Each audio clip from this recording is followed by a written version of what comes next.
Hello everyone, today I'm taking a look at System Shock Remake.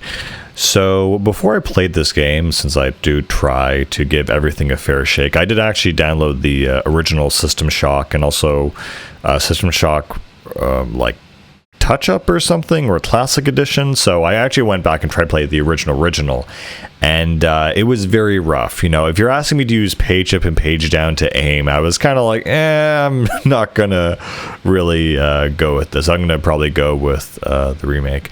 And so I was really conflicted. Do I do, System Shock 2, because they probably, import a lot of mechanics. I'm not really sure yet, because I haven't played System Shock 2 yet. But this game that I played is really, really good. Really amazing, very well made. I'm sure there's a lot of inspirations from the second game, since it's been so many years. But, aesthetically, the style of the game is very nice. You feel like you're on this, futuristic spaceship. I love how all the menus still have this, like, low kind of poly yet futuristic feel to it. So it feels like a video game, it also feels kind of futuristic. It feels really cool. You have a good mixture of, the combat's kind of clunky in this game, but that's kind of to be expected. It's not really the focus, when a lot of it is, frankly, puzzle solving and exploration and navigation. And there are definitely some very... I would say maybe not odd, but obscure puzzles in this game that just, some things just haven't aged all that well. For example, the very last part of the game, you have to input this final code into this terminal of the reactor core, and you kind of need a number or a digit from each one of the computer nodes you destroy throughout the station, which are like the big chapter ends. And for me, I never realized, I thought they were random numbers. I never realized that, you actually have to write all these down. But it was fine, because you just have to like find out, remember where I was. And I had to, go back anyway to use my scanner and find all the stuff I didn't pick up and stuff like that. But yeah, no, this is a great game. I really, really love it. And I can see why people... are so fond of this style of game. I think this is way better than even other games that of the same Shock series like BioShock and whatnot. I like this one a lot more. I think what really makes this game work so well is honestly the voice acting and the voice quality of Shodan, and her dialogue is just really, really ominous and scary. And also very poetic. This whole thing that she feels that she essentially is a god or has become a god is a really interesting dynamic to take on. And just how messed up everything is. And so on that point, the basic premise of this game is that you are a hacker who hacks into this giant mega corporation called Trioptimum. They arrest you. You get sent to a space stations orbiting Saturn. And basically, you have been recruited essentially to, for your technical skills, to disable the ethical protocols on their latest AI, Shodan. And of course, what happens is you pass out, and when you wake up, you are in this med bay, and Shodan, without her ethical restraints, has gone haywire and basically gone, and corrupted and killed most of the crew, and everything has kind of, fallen to pieces. And so you have this kind of apocalyptic kind of environment where you're stranded at the edge of the solar system, and you need to basically, save yourself, defeat Shodan, and also somehow get back to Earth. So it's a great setup. It's a great story. It's a great vibe. The music, the atmosphere is great. I really, really, what I really enjoy most about this game is that it really is a true PC game. And I say that in the sense of the fact that, there's just so much detail and so many little kind of hidden things, and, you have to be very precise where your cursor is. I could not imagine playing this on console with the controller, just because you need to be so precise with your inputs. And it's just a very different kind of game. And again, because the environment, even if it's not things you can interact with, there are just so many things in the environment that you are able to at least read, and it'll have a little display at the top. What I also love is that, again, from a game design perspective, the environments in this game, because it's a small ship, are so packed. You're gonna miss a grenade or like a pickup or an audio file. Like, it is so dense with things to do. I absolutely love it, and there's so much to pick up. It's really interesting how the currency system works, because of course there are credits in this game, which you do sometimes find on bodies, but the main way you get credits is by picking up all the useless junk in the environment that they've modeled, and you basically go to recycle machine, or sorry, you vaporize it first, and then you put so you could take a gigantic, I don't know, 2x4 cylinder or something and melt it down immediately into like this scrap component, and scraps only take up 1 unit of space. My biggest struggle in this game is of course the inventory management, but they make it fun and interesting, I guess. So you basically take your scrap, you melt down all of your useless stuff, and you basically recycle that, and that turns it into credits, and it's a 10-to-1 ratio. And there are some items where you actually get more credits for recycling them pure, like golden cups and ashtrays and stuff, and you get a few more credits rather than if you scrap them you get half that essentially. And so if you're really hurting for credits, then that definitely does help. However, I think you get a pretty decent amount throughout the most of the game, and what you really want to spend your credits on are weapon upgrades, really. These weapon mod kits that you find throughout the level, they're really cool. They're really cool components that really change how the weapons work. And of course, you want to hold on to the same weapon, because otherwise, if you lose that weapon, you also lose the upgrades associated with it, which is one of a kind. And I'm pretty sure even all the late game weapons, they each have at least one upgrade. You'll definitely come across them. And I think in the last area, you even get an upgrade for the plasma rifle, which I thought, honestly, I am really shocked by how many weapons there are in this game. There are a lot. Some of them I ended up really not using and not liking, but there are some weapons that essentially only use electricity or energy, and instead of ammo, and so unless you are really low on ammo, there's no other reason to use those weapons, because they typically weren't very good. There's like the short sidearm, and then there's actually like this laser rifle that you get later. And again, they were introducing like weapons up until like the very end of the game. With the plasma rifle, I was very, very shocked that even existed. But yeah, the guns feel really good. It's funny, as you upgrade certain guns, they kind of almost become obsolete by other ones. For example, you get your starting pistol and you basically increase its fire rate till it's almost like a submachine gun, and then you find a submachine gun and you're like, okay, I don't need this anymore. And so my one problem again with the inventory management is that, so your inventory, even if you get all, I'm sure if I got all the upgrades, but at least I got 2 space upgrades. Even if you get both of those, you still can definitely not even hold all the weapons in the game, kind of without ammo. It's like you do not have a lot of inventory in this game.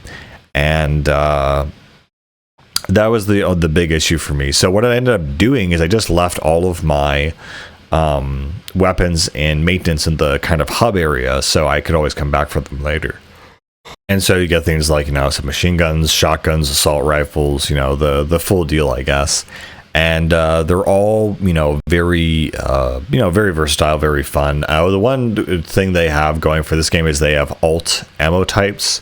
So one is essentially good against, synthetics, while the other one is good against robotics. And so one is, like a bullet piercing kind of thing, while the other one is more so like fire and organic based. And so you can, almost every weapon has, 2 different ammo sets. So again, that'll also take up more space in your inventory. There are also 3 different types of melee weapons, a pipe, a wrench, and a laser rapier, which I thought was really, really cool that they had that in the game. It reminded me a lot of, honestly, of Deus Ex, how you got the, the Chinese energy sword or whatever it's called. It's a very, very cool design and very unique in how it's crafted. So again, there are a lot of different things to pick up throughout the game. One of them are definitely name tags, which I thought might be important at first, but really not.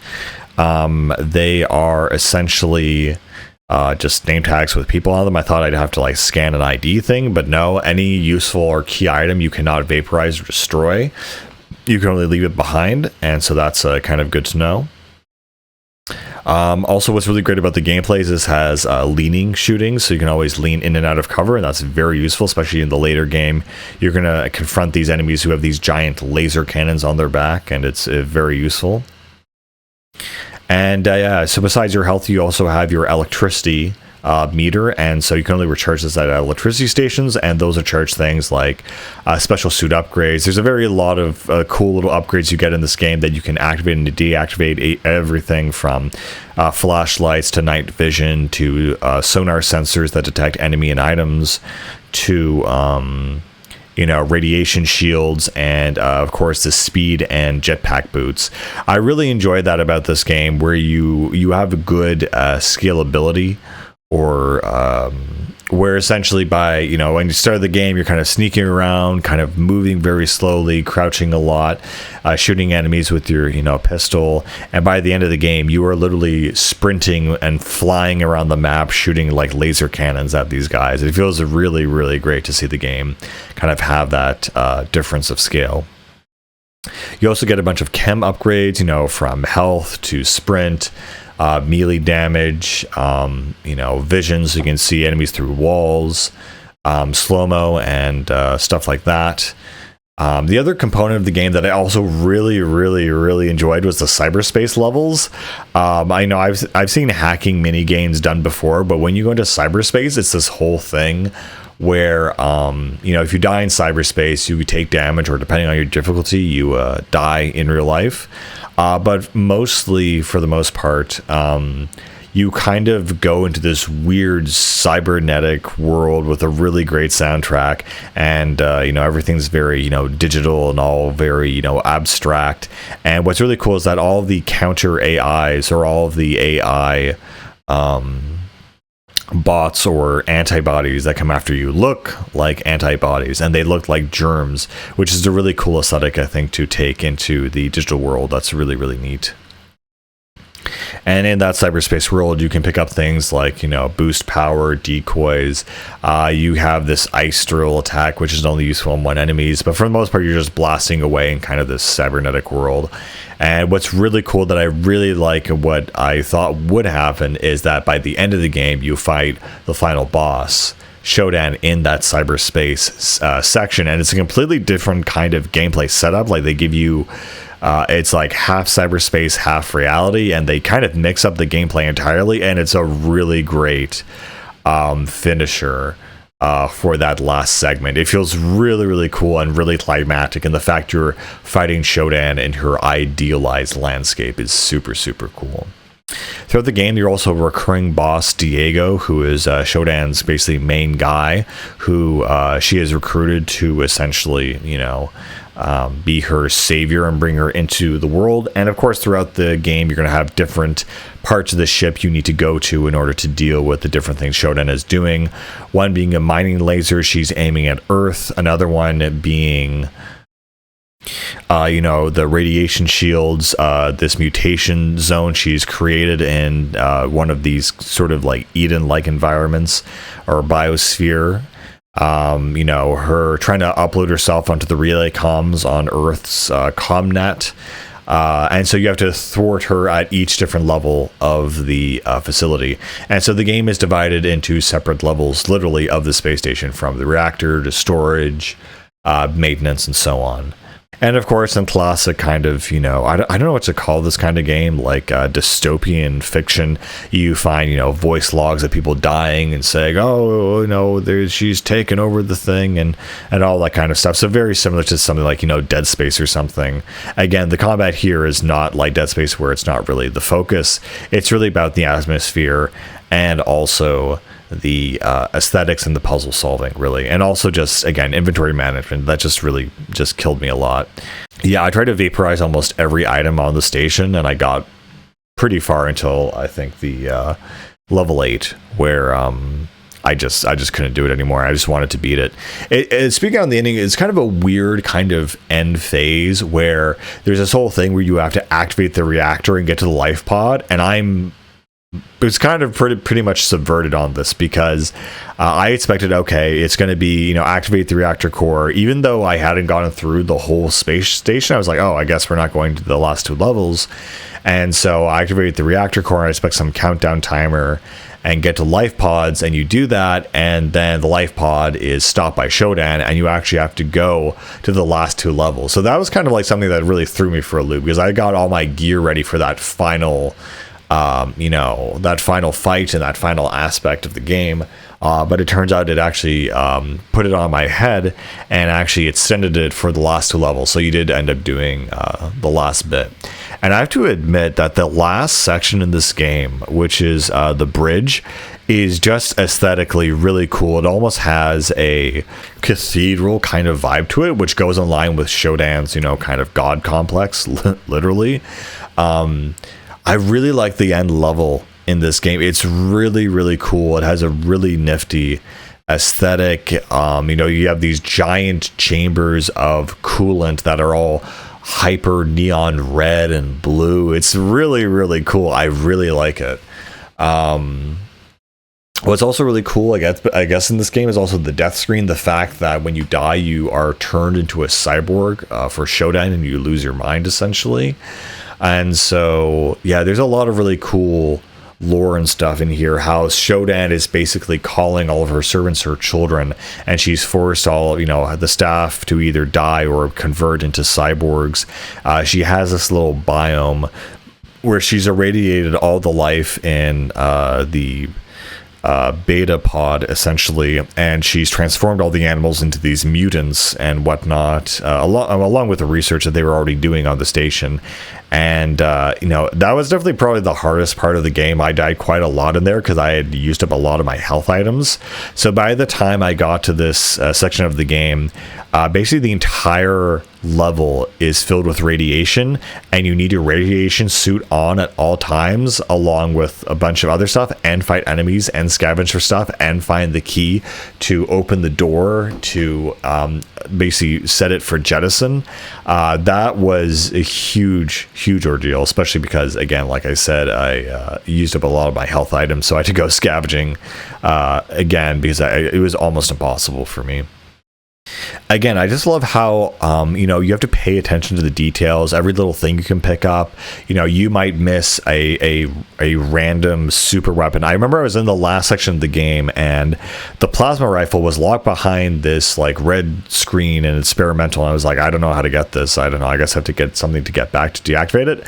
And the switch for deactivating it was literally in the room. I just missed it. So I went back a second time, like, oh, there it is.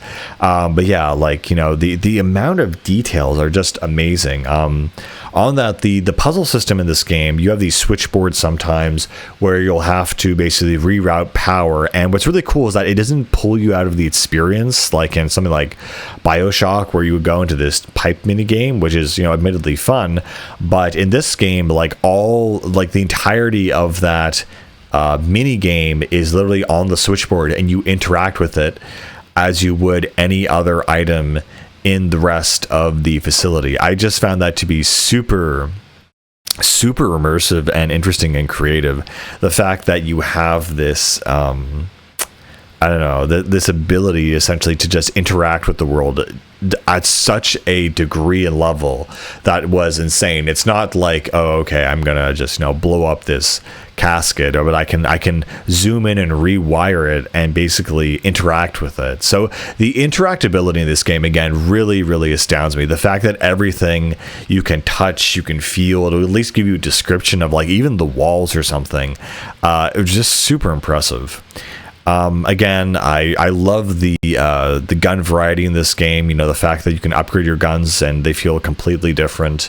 You can get grenade launchers a grenade launcher that'll launch your normal grenades and be much more effective. You get a railgun, a plasma rifle. It's a very well partitioned arsenal. The only issue is that it is really too big. It literally will not fit in your inventory, even if you get all of the upgrades. I'm still not sure everything will still fit. There are literally too many weapons, which I find very funny. Also, something I did personally at the end of the game is I took out my item scanner and I went back throughout the entire ship as I was getting the codes for the final reactor core meltdown. And there's a lot of stuff I just honestly missed, and some stuff that was just out of bounds and was glitched out, or stuff that was like there, but it was like stuck in the floor or something. A lot of stuff like that. Another thing that is, again, kind of weird is you need the head of this chief security officer to open up this retinal scanner, but this is like the 3rd level on maintenance, and you don't actually need his head until like the very end of the game at like level 7 or something.